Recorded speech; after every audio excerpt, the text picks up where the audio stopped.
Ce film est sans doute le plus mal noté de ce début d'année par le public et je vais vous expliquer pourquoi. Je parle bien entendu de Magellan de Lavdiaz, la nouvelle épopée qui raconte l'histoire trépidante de l'explorateur légendaire.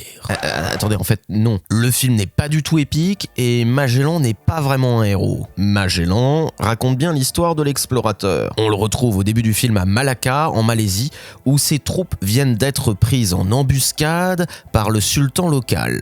De retour en Europe avec son esclave malais Henrique, il essaie de convaincre le roi du Portugal de financer une nouvelle expédition. Il est persuadé de pouvoir rejoindre le Pacifique par l'ouest alors que jusqu'à présent, tout le monde passe par l'est. Évidemment, on lui rit au nez. Mais le roi d'Espagne, pas fou, flaire le bon filon et donc il finance son expédition. Magellan se met alors en route pour le Pacifique par l'ouest et c'est le début d'une expédition légendaire qui deviendra le premier voyage autour du monde, mais ce sera pas exactement l'histoire de ce film.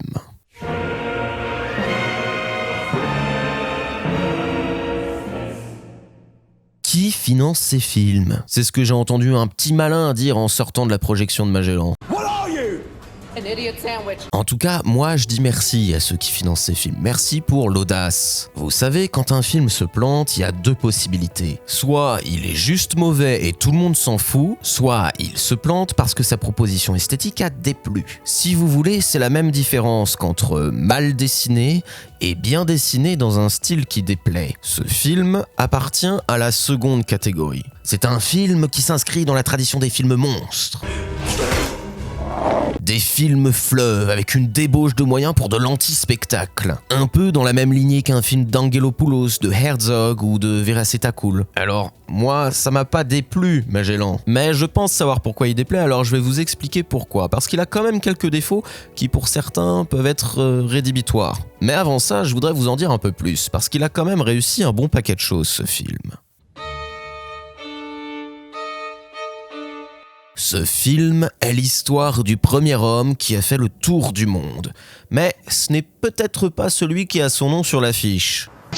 Le propos du film est très clair à la fin, mais il ne l'est pas immédiatement dès le départ. Disons qu'il se découvre progressivement. Exit Magellan, héros du premier tour du monde. À la place, on a le portrait d'un homme orgueilleux, cupide, violent et manipulateur. Pourtant, il y a un indice dès le départ. Magellan est retrouvé gravement blessé sur une plage, au milieu de cadavres mélangés de conquistadors et de Malais. De nombreux plans s'enchaînent ensuite sur des villages détruits et des indigènes morts, vraisemblablement tués par les colons envahisseurs. C'est un premier indice sur la violence de Magellan, mais le moment où elle s'illustre le mieux, c'est la traversée de l'Atlantique. Là aussi existe le mythe d'une traversée légendaire. C'est un périple interminable, laborieux, ennuyeux, menacé par les trahisons, les tempêtes et la maladie. On n'est pas dans l'Odyssée d'Ulysse, hein. Le segment central du voyage est une succession d'événements qui montrent l'orgueil cruel et la violence de Magellan. Il règne comme un tyran au milieu de cet enfer bleu. Il condamne à mort les mutins, abandonne sur des plages ceux qu'il soupçonne, lacère à coups de fouet de sa propre main. Et toutes ces péripéties, Lavdiaz fait le choix de mise en scène très juste de ne pas en faire du spectacle. On n'est pas dans Pirates des Caraïbes, hein. Vous attendez pas à voir Barbossa danser sur son cordage pour prendre la barre du navire.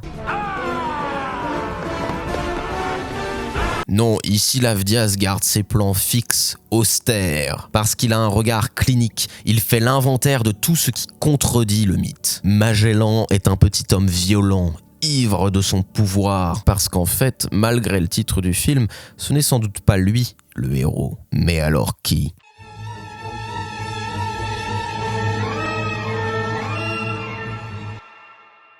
Magellan est à lui seul le prototype du mal que les grandes explorations vont libérer sur le monde. Et oui, puisqu'il est lui-même propriétaire d'un esclave, Henrique, et le film adopte à plus d'une reprise le point de vue d'Henrique. Ce sera évident pour ceux qui ont vu le film jusqu'au bout, et c'est aussi rendu évident par un certain nombre de chants contre chants. À plusieurs moments, on a un contre-chant sur Henrique qui est en train d'observer ce que nous montre Lavdiaz. Et c'est parce qu'Henrique est le regard que l'on suit qu'on a autant de plans longs sur lui en train de s'occuper d'un troupeau, en train de chanter. Ça sert à nous le rendre familier, parce qu'Enrique, c'est à lui seul le monde menacé par l'avidité de l'homme blanc. Seul bémol, la représentation de ce monde menacé, justement. J'ai trouvé que les populations locales étaient souvent représentées de manière un peu caricaturale. Elles accueillent l'homme blanc sauveur providentiel, elles sont toujours représentées en train de faire des cérémonies rituelles, mais on ne voit pas leur vraie vie. Alors que justement, Lavdias contredit le mythe du blanc civilisateur, du sauvage barbare. Et pourquoi j'insiste là-dessus ? Parce que l'aspect politique du film aurait pu être plus percutant si Lavdias avait mieux sélectionné dans les épisodes de la vie de Magellan. La mort de Magellan n'est pas un accident, elle est due au génie des tactiques militaires utilisées par les populations locales lorsqu'il est entré en conflit avec elles. Philippe! Je sais où tu te caches! Viens ici que je te bute, enculé! Il était, dans son orgueil, convaincu que ses troupes en armes suffiraient à décimer des indigènes nus. Mais leurs flèches empoisonnées et surtout leurs boucliers ultra résistants contre les arquebuses leur ont permis de défaire les envahisseurs. Ah, shit. Et ça, le film ne le montre pas du tout. Et j'en parle pas parce que ce serait une question de fidélité historique, j'en parle parce que ça aurait été un moyen idéal de déconstruire le mythe de Magellan. Un moyen idéal pour remettre l'église au centre du village. Ah, si vous avez vu le film, vous comprendrez l'ironie de cette blague. J'adore rire. Et je sais que Lavdias est lui-même philippin, mais ça change rien. Il a fait des choix de scénario qui affaiblissent son film. Il aurait pu mieux cerner l'orgueil du colon. Car c'est bien de ça qu'il est question, justement. Parlons-en.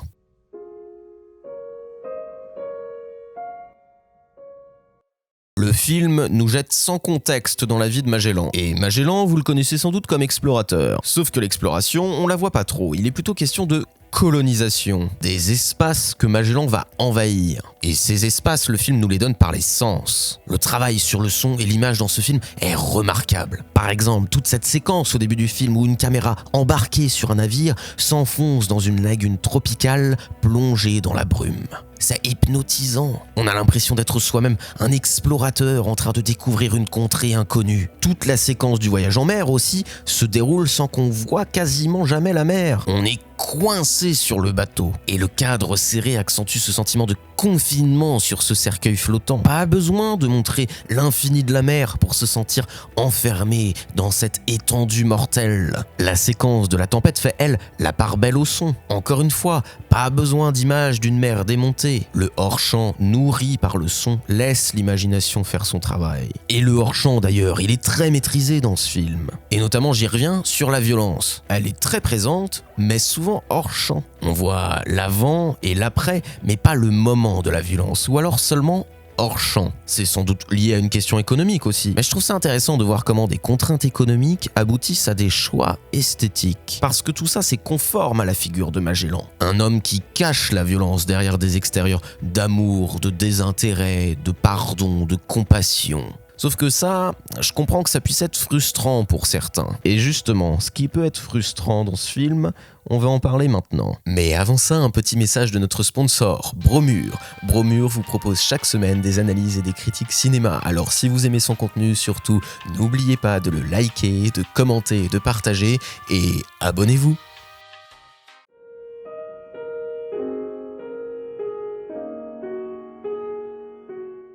Le plus grand atout du film Magellan se retourne aussi contre lui. C'est sa radicalité. C'est sans doute là que le film perd une partie de son public. Premier choix radical du film, de longs plans séquences fixes. Uniquement. Y a que ça. Ce n'est pas un problème en soi. Les images sont somptueuses, mais ne vous laissez pas anesthésier par la beauté des plans. Le réalisateur tombe parfois dans le fétichisme pictural. Il fait de belles compositions, mais ça semble être son seul mode d'expression. Ça devient presque de la photographie. Mais le cinéma, c'est un art du temps, du mouvement et du montage. Pas seulement un art de la composition. Second choix radical du réalisateur et qui entraîne des problèmes un peu plus délicats, son scénario. Le réalisateur fait certes confiance à l'intelligence de son spectateur, donc il explique peu. Mais sans doute trop peu. Tout d'abord, le fait qu'il explique peu, ça nous perd dans la première partie du film. Il faut accepter de rester dans l'ignorance le temps que tout se mette en place. Mais au début, on ne comprend pas où est Magellan, qui sont tous les personnages. On saisit vaguement où il est, mais on ne sait pas si c'est un flash-forward, si on est déjà dans le voyage. Et toute cette galerie de personnages, ça n'aide pas vraiment à se repérer. Et là où le scénario pêche le plus, c'est en termes de rythme induit par le premier tiers du film. Parce que l'intérêt scénaristique de toute la partie en Malaisie et en Europe est pas évident. Ça ne participe pas beaucoup à la construction du personnage de Magellan, ni aux propos politiques du film. Ça semble plutôt avoir une vocation bêtement biographique. Et en plus, les choix sont discutables puisqu'il fait commencer Magellan en Malaisie, mais qui passe complètement par-dessus un autre épisode suivant de la vie de Magellan qui n'est pas vraiment anecdotique. Et pour moi, la seule explication possible de ce début en Malaisie, c'est parce que c'est l'endroit où il achète son esclave Enrique, dont le point de vue est essentiel au film comme je l'expliquais. Tous ces choix radicaux, c'est ce qui fait que ce film me plaît, mais c'est aussi ce qui affaiblit en partie le rythme du premier tiers du film. Perdre des spectateurs parce qu'on a fait des choix esthétiques clivants, c'est pas grave, mais c'est plus dommageable quand ça fait perdre du souffle au film.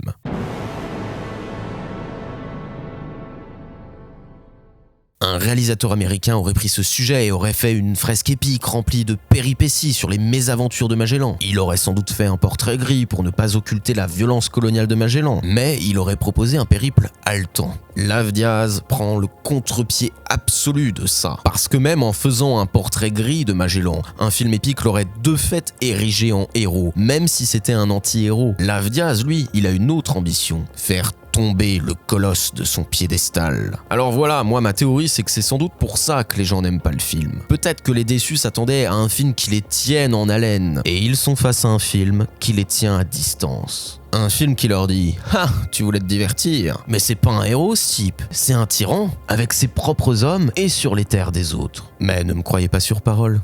Allez-y, vous verrez.